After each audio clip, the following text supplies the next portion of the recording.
ඉතින් මුලින්ම කියලා පටන් ගන්නම් මේ YouTube channel එකෙන් මම පබ්ලිෂ් කරන්නේ travel related content.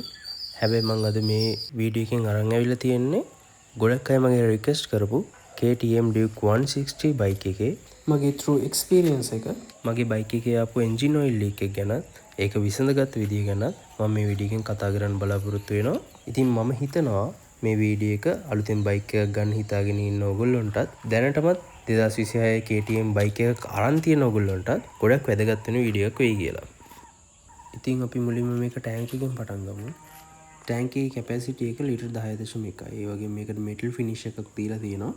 ලීටර් එකට කිලෝමීටර් 35 40ක් වගේ තෙල් වැඩ කරනවා. NS 200 එකත් එක්ක කම්පෙයාර් කරද්දී සීට් එකයි හැන්ඩල් එකයි අතර අඩු දුර ප්‍රමාණයක් තමයි තියෙන්නේ. දුර ගමනක් යද්දී රයිඩර් එක පහසුවක් වෙයි කියලා මම හිතනවා. සීට් එකේ තද ගතිය ටිකක් වැඩි. ඒ අපහසුතාවයේ රයිඩර්ටත් පිටිපස්සේ යන කෙනාටත් කිලෝමීටර් 10ක් 20ක් අතර රේන්ජ් එකක් යද්දී දැනෙන්න පටන් ගන්නවා. ඒ වගේම NS 200 එකක කම්පෙයාර් කරද්දී සීට් හයිට් එක NS 200 එකට වඩා වැඩි. ඉතින් ඒ වගේම මේ බයික් එකට TFT ඩිස්ප්ලේ එකක් එනවා. ඩිස්ප්ලේ එකේ කන්ට්‍රෝල් එක දීලා තියෙන්නේ මේ වම් අත පැත්තේ තියෙන බටන්ස් වලට. ඒ වගේම මේ බයික් එකේ ඩුවල් channel ABS සිස්ටම් එකක් එනවා. ඉතින් ඔයගොල්ලෝගේ අවශ්‍යතාවය අනුව පිටිපස්සේ ABS ඔෆ් කර ගැනීම පහසුකමත් ඔයගොල්ලන්ට ලබා දීලා තියෙනවා.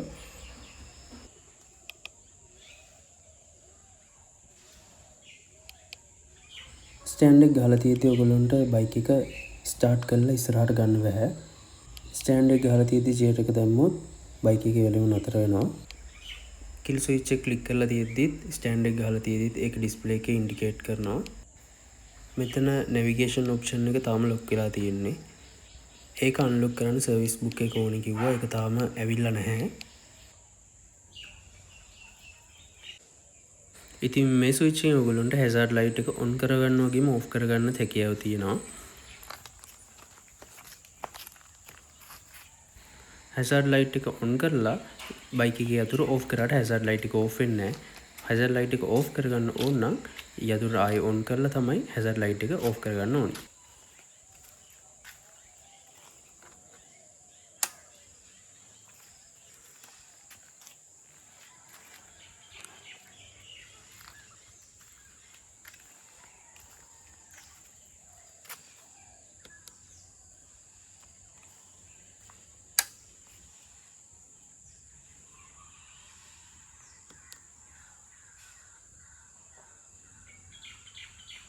එහෙනම් ඊටු දේවල් ගැන කතා කරන්න කලින් අපි බයික් එකේ වටයක් ගිහිල්ලා එමු. ඒකෙන් ඔයගොල්ලන්ට බයික් එකේ සවුන්ඩ් එක ගැන දාලා අදහසක් ගන්න පුළුවන් වෙයි කියලා මම හිතනවා.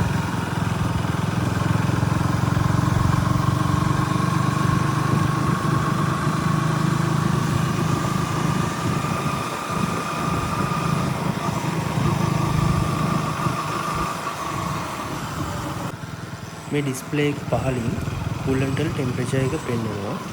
ඒක ඩිෆෝල්ට් එන්නේ සෙල්සියස් අංශක වලින්. මේක ඔයගොල්ලන්ට ඕන ෆැරන්හයිට් වලට මාරු කරගන්නත් පුළුවන්. සෙල්සියස් අංශක 98ට වෙනකම් මේක උෂ්ණත්වය උඩට යනවා. සෙල්සියස් අංශක 98 දී තමයි ෆෑන් එක ඔටෝ ඔන් වෙන්නේ.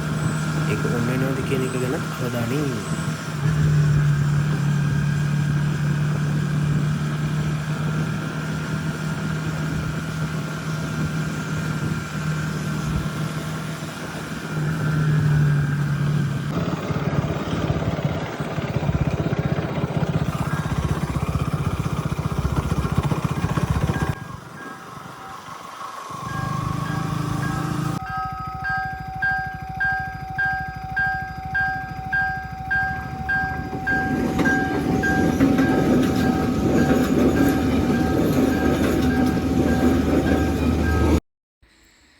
මේ මෙතන ඇතුලෙන් එන මඩ් ගාඩ් එක ඒක ටිකක් පොඩි වැඩි.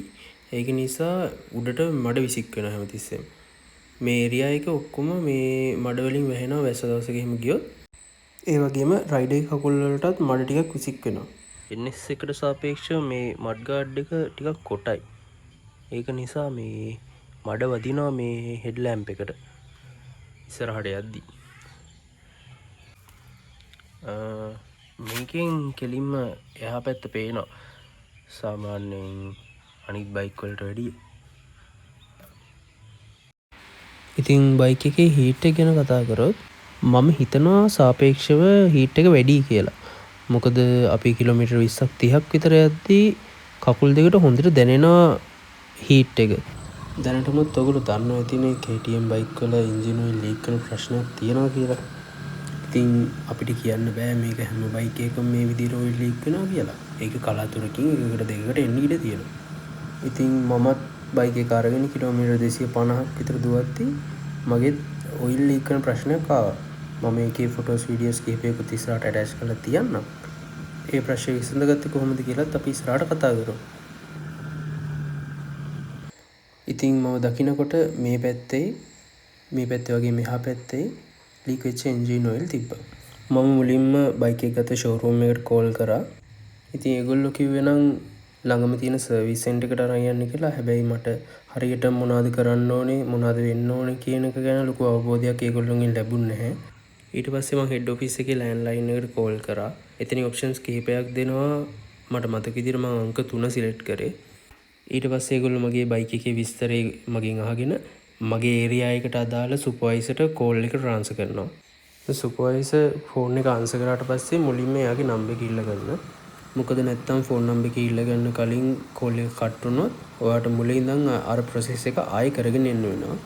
ඊට පස්සේ එයා පැහැදිලිව මගේ බයික් එකේ තියෙන ඉෂුව එක මොකක්ද කියලා අහගෙන මගේ ෆෝන් නම්බර් එකත් ඉල්ලගෙන ළඟම තියෙන සර්විස් සෙන්ටර් එකක් බලලා ඉවරලා මට කෝල් බෑක් කරන්නම් කියලා කිව්වා.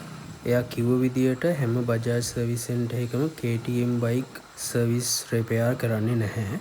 ඊට පස්සේ පැය භාගයකින් වගේ මට එයා කතා කරලා ඉවරලා මට ලොකේෂන් එකක් දුන්නා. මම හදිසියෙ කියපු නිසා මට පහුවදාම අපොයින්ට්මන්ට් එකක් දාලා දුන්නා බයික් එක හදාගන්න ඉන්න.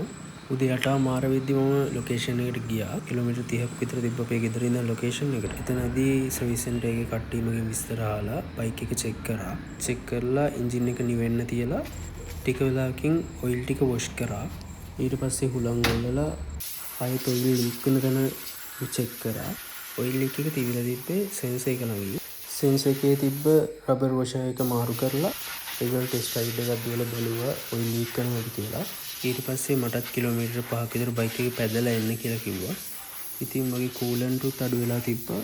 ඒකත් මම කිව්වම ඒගොල්ලෝ චෙක් කරලා ඒක රීෆිල් කරලා දුන්නා.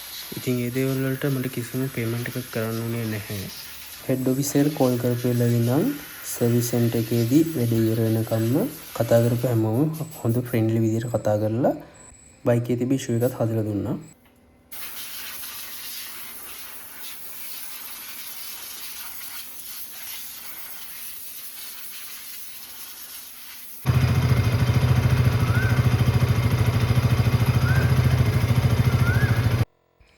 මේ තියෙන ඔයිල් ලීක් කරන ඉෂුව එක හදලා කිලෝමීටර් 200ක් විතර දිව්වට පස්සේ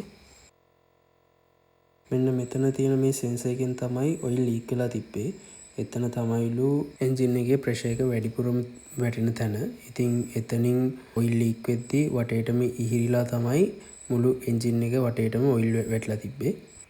දැන් කියපු අවුල් ටික ඇරුණාම බයික් එකේ ඕවරෝල් පර්ෆෝමන්ස් එක හොඳයි.